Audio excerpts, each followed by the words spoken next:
We were in the grip of fear।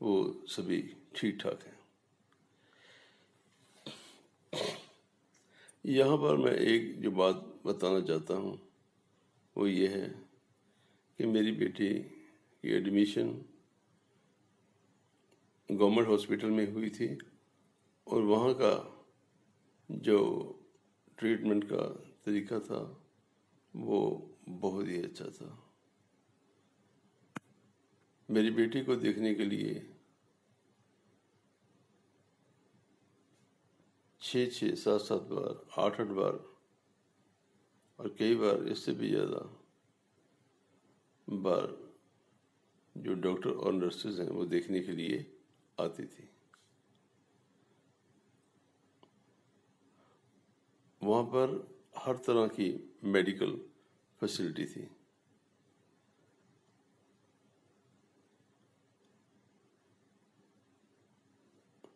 وہاں پہ ایسی فیسلٹیز تھی کہ یہاں پر جو ٹاپ کے پرائیویٹ ہاسپٹلز ہیں ان میں بھی اس طرح کی فیسلٹیز نہیں ہیں۔ کھانے پینے کے لیے مریض کو ایک دم بڑھیا کھانا، ہیلدی اور پیکڈ کھانا فرسٹ کلاس دیتے ہیں تاکہ مریض جلدی سے جلدی تندرست ہو جائے، لیکن ایسا ہمارے سرکاری ہاسپٹلز میں نہیں ہے۔ میں سرکار سے نویدن کروں گا کہ وہ بھی بھارت کے جو سرکاری ہاسپٹلز ہیں ان کو صاف ستھرا بنائیں اور ان میں ہر طرح کی میڈیکل فیسلٹیز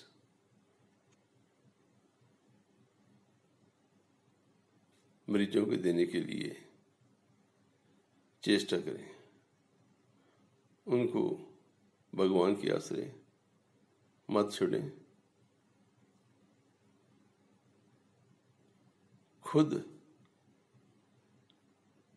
ڈاکٹرز اور نرسز جو ہیں وہ دلچسپی سے کام کریں تاکہ مریض ترنت ٹھیک ہو سکے، ان کا منوبل بڑھائیں۔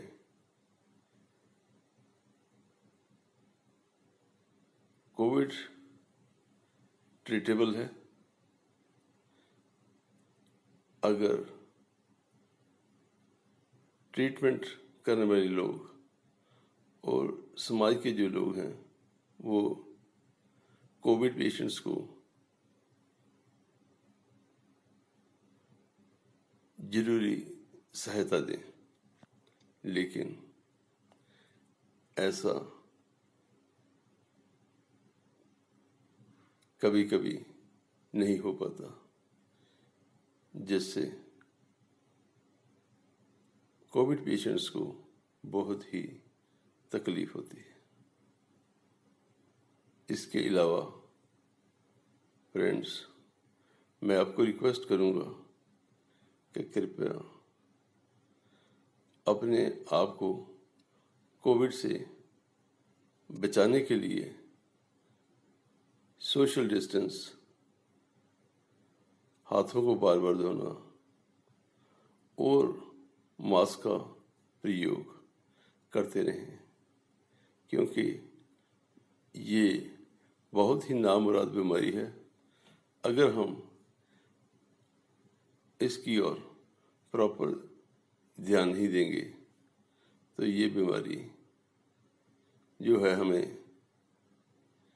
جکڑے رکھے گی اور ہم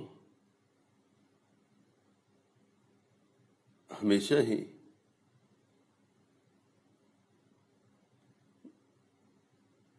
ڈر میں پھنسے رہیں گے۔ تو میری آپ سے بینتی ہے کہ جب تک یہ بیماری ختم نہیں ہو جاتی آپ سوشل ڈسٹینس بنا کے رکھیں، ہاتھوں کو بار بار دھوئیں اور ماسک لگا کے رکھیں، یہ بہت ضروری ہے۔ میری بیٹی اور میرے داماد اور میرا دوتا اب امپروو کر رہے ہیں with the grace of God, ان کو ٹائملی ہیلپ مل گئی اور وہ اس سمے آؤٹ آف ڈینجر ہیں، لیکن پچھلے 15-16 دنوں سے ہم بہت بری طرح سے we were in the grip of fear during all those days. So friends, be careful, take care، اور جب بھی آپ کبھی کراؤڈ میں ہوتے ہو تو کائنڈلی ڈسٹینس بنا کے رکھیں، ماسک پہن کے رکھیں اور اپنے ہاتھوں کو بھی سینیٹائز کرتے رہیں، یہ بہت ضروری ہے۔ ہم ایسا کریں گے تبھی ہم اس بیماری سے باہر نکل سکتے ہیں۔ Thank you very much for listening and watching.